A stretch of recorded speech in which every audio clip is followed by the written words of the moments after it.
국민의힘 초대 당대표에 이준석 전 최고위원이 선출됐다. 이 대표는 원외 인사일 뿐만 아니라 지금까지 한 번도 총선에서 당선된 적이 없다. 그래서 전당대회 기간 당 중진들과 맞붙으며 영선중진이라는 말도 들었다. 하지만 청년으로서 공정과 당의 쇄신을 호소해 돌풍을 일으켰고 정권교체와 변화를 바라는 당원들의 선택을 받아 당권을 거머쥐었다. 이 대표는 1985년 3월생으로 서울에서 태어나 주로 노원구 상계동에서 자랐다. 서울과학고 13기로 입학해 재학 시절 학생회장을 역임하고 조기 졸업했다. 이후 미국 하버드대에 국비 유학생으로 진학했는데 서울과학고 재학 당시 공립이던 학교의 정부 지원이 빈약해 컴퓨터가 좋지 않았기에 삼성전자 홍보팀에 이를 알려 컴퓨터 12대를 받아낸 이야기를 원서에 적어 입학할 수 있었다고 한다. 이 대표는 2011년 12월 당시 한나라당 비상대책위원장이던 박근혜 전 대통령에게 발탁돼 정계에 입문했다.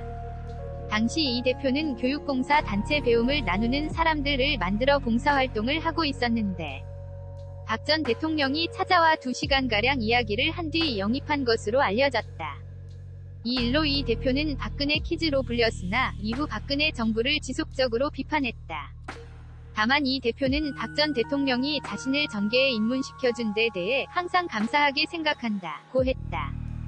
정계 입문 이후 26세의 나이로 한나라당 비상대책위원을 지냈고 2012년 19대 총선에서 비례대표 8에서 9번을 제안받았지만 당시 비대위원이던 김종인 이상돈 등과 함께 총선 불출마를 선언했다. 이후 20대 총선에 출마할 지역구를 고를 때도 부모님의 고향이자 당의 텃밭인 경북 고령 성주 7구, 대구 등지위 출마를 포기하고 황지인 서울 노원병으로 출마했다. 20대 총선 당시 노원병에는 지난 2013년 재보궐선거에서 60%가 넘는 득표율로 당선된 안철수 국민의당 대표가 있었다. 선거 당시 김무성 새누리당 대표가 이 대표를 등에 업으며 지원 유세를 벌였으나 결국 안 대표에게 밀려 2위로 낙선했다. 이후 2016년 박근혜 전 대통령 탄핵 사건 당시 당내에서 가장 비판적인 의견을 드러냈고 박 전 대통령의 측근 이정현 당대표의 사퇴를 위한 단식 농성까지 벌였다.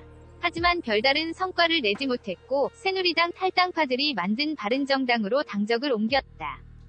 이후 19대 대선에서 유승민 바른정당 후보를 도우며 유승민계로 불리기 시작했다. 이후 이 대표가 속한 바른정당과 안 대표의 국민의당이 통합되며 바른미래당이 출범했고 이 대표는 바른미래당 소속으로 안 의원이 19대 대선에 출마하며 공석이 된 노원병 재보궐선거에 출마했다. 당시 안철수 인재영입 위원장이 공천 과정에서 영향력을 행사하려 하면서 갈등을 빚었고 어렵사리 출마했으나 낙선했다. 이 대표는 지난해 1월 바른미래당을 탈당해 새로운 보수당에 합류했고 이후 새로운 보수당이 자유한국당, 현 국민의힘과 합당하며 미래통합당 소속이 됐다. 21대 총선에서도 줄곧 출마해온 서울 노원병에 출마했다. 하지만 지역구 현역 의원이던 김성환 더불어민주당 의원에게 밀려 약 9%포인트 차이로 낙선했다. 이 대표는 지난 4.7 재보궐선거에서 당시 김종인 전 비상대책위원장과 안철수 국민의당 서울시장 후보를 비판하며 당내 후보였던 오세훈 서울시장의 당선을 도왔다. 이 대표는 당시 같은 당 여명 서울시의원과 함께 청년 유세차 등 청년을 내세운 선거 전략을 폈고 게임을 통해 공약을 발표하는 V 서울 시리즈를 통해 선거 승리에 이바지했다. 재보선 이튿날 김종인 비상대책위원장이 공언한 대로 사임의 당대표 선출을 위한 전당대회가 치러지게 됐고 여러 방송 프로그램에서 출마 가능성을 언급하기 시작했다. 영선의 원외 인사로 당대표가 되기는 어렵지 않겠냐는 전망이 제기됐지만 지난달 8일 당대표 후보 적합도 여론조사에서 나경원 전 원내대표에 이어 2위를 기록했고 지난달 14일 여론조사에서는 나 전 원내대표를 누르고 1위를 차지했다. 이 대표는 지난달 20일 공정과 변화 메시지를 던지면서 당대표 후보 출마를 선언했다. 이 대표는 여성 청년 할당제 폐지, 공천 후보자에 대한 자격시험 도입, 당 대변인 및 주요 당직 공개 경쟁 선발 등의 공약을 내세우며 2032 지지를 끌어냈다. 이 대표가 말한 변화에 대구 경북 TK, 지역 당원 등 핵심 지지층도 호응하면서 한국 정당사 초유의 30대 영선당 대표로 선출됐다. 추가 정보. 이준석 체제 국민의힘 윤입당 탄력받을까? 국민의힘 전당대회에서 30대 영선 이준석 후보가 신임 당대표로 당선되면서 당 밖의 대권 주자들과 원만하게 하나로 힘을 합칠 수 있을지가 주목받고 있다. 가장 유력한 대권 주자인 윤석열 전 검찰총장의 입당을 어떻게 만들어낼지도 관심사다.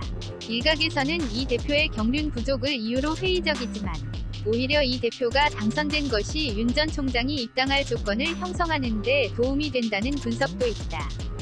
또 이 대표가 전당대회 기간 제시한 공정을 매개로 윤 전 총장이 대선 국면에서 더 큰 지지를 얻을 수 있을 것이란 관측도 나온다. 이준석 대구 연설서 탄핵은 정당했다. 정리, 윤 합류 기반 만들어. 정치권에선 이 대표가 당대표 선거에서 당선된 것이 박근혜 전 대통령 탄핵 이후 혼란에 빠져있던 보수 정당이 드디어 과거를 정리하는 데 성공했다는 의의가 있다는 평가가 나온다. 송영길 더불어민주당 대표도 이 대표가 당선된 후 국민의힘이 탄핵의 강을 넘고 합리적인 보수로 발전하는 전환점이 되기를 기대한다고 했다. 이것은 이 대표가 지난 3일 대구에서 한 연설로 박 전 대통령 탄핵 사태를 정리했기 때문이다. 저를 영입한 박근혜 대통령에게 감사하다. 하지만 탄핵은 정당했다. 이날 이 대표가 한 연설의 요지다. 이 연설로 이 대표 지지율이 떨어질 것이란 전망도 나왔으나 오히려 대구 경북 TK 지역 지지율은 연설 후 전국에서 가장 높았다. 국민의힘 핵심 지지층이 이 대표의 비전과 정권 교체를 위해 이제는 변화가 필요한 시점이라는 데 공감했기 때문이다. 이 대표는 이 연설에서 윤 전 총장이 국민의힘에 합류할 수 있는 길도 열어놓았다. 박 전 대통령 지지자들에게 윤 전 총장이 국민의힘 대선 후보가 된다는 것은 껄끄럽게 느껴질 수 있다. 그러나 이 대표는 이준석의 이런 생각을 TK가 품어줄 수 있다면 박근혜 대통령 수사를 지휘했으나 문재인 정부 부패와 당당히 맞섰던 검사는 위축되지 않을 것이며 더 큰 덩어리와 합류해 문재인 정부에 맞서는 것을 주저하지 않을 것이라고 했다. 이제 윤 전 총장이 박 전 대통령과 맞섰던 과거와 관계없이 국민의힘에 합류할 여건이 조성된 셈이다. 이 대표는 전당대회 후 열린 기자회견에서 윤 전 총장에 대한 견해도 밝혔다. 탄핵에 대한 입장, 공무원으로 수행한 수사에 대한 입장을 갖고 우리 당에 들어올 수 있다면 우리의 정치적 지형이 넓어질 것. 이라면서 개성과 삶의 궤적 철학을 유지한 채로 우리 당에 합류할 길을 열겠다고 했다. 공정, 핵심 가치로 제시한 이준석 윤석열, 정치적 효과 배가 될 듯. 윤 전 총장은 국민의힘 전당대회를 앞두고 여러 국민의힘 의원들을 만났다. 입당에 대해 명확한 입장을 밝히지는 않았지만 정치권에선 입당을 기정사실로 받아들이고 있다. 다만 윤 전 총장이 유력 대권주자인 만큼 입당할 때도 정치적 효과를 최대화할 수 있는 시점과 방법을 택할 것으로 보인다. 윤 전 총장은 여권에서 검찰 수사권 완전 박탈 검수완박을 추진하는 것에 항의하며 지난 3월 총장직에서 물러났는데 4.7 재보궐선거를 한 달여 앞두고 정치적인 효과가 극대화되는 시점이었다는 평가를 받았다. 비슷한 계기가 조성될 때 입당할 것이라는 관측이다. 이 대표가 공정을 핵심 가치로 제시했던 만큼 윤 전 총장과 이 대표가 힘을 합치면 시너지 효과를 극대화할 수 있을 것으로 전망된다. 조국 사태 등 문재인 정권의 내로남불에 실망한 국민들은 공정, 이 현재 가장 부족한 가치라고 판단하고 대안으로 윤 전 총장이 부상했기 때문이다. 진중권 전 동양대 교수는 지난달 한 토론회에서 윤 전 총장은 문재인 정권이 법적 형식적 공정을 깨버린 상황에서도 칼을 이쪽과 저쪽에 공정하게 됐기 때문에 공정이 상징으로 떠오른 것이라고 분석했다. 여권 유력 대권주자인 이재명 경기지사에 대해서는 공정화두에 숟가락을 올렸다 라며 이분이 조국 사태 때 한마디도 안 했다고 지적했다.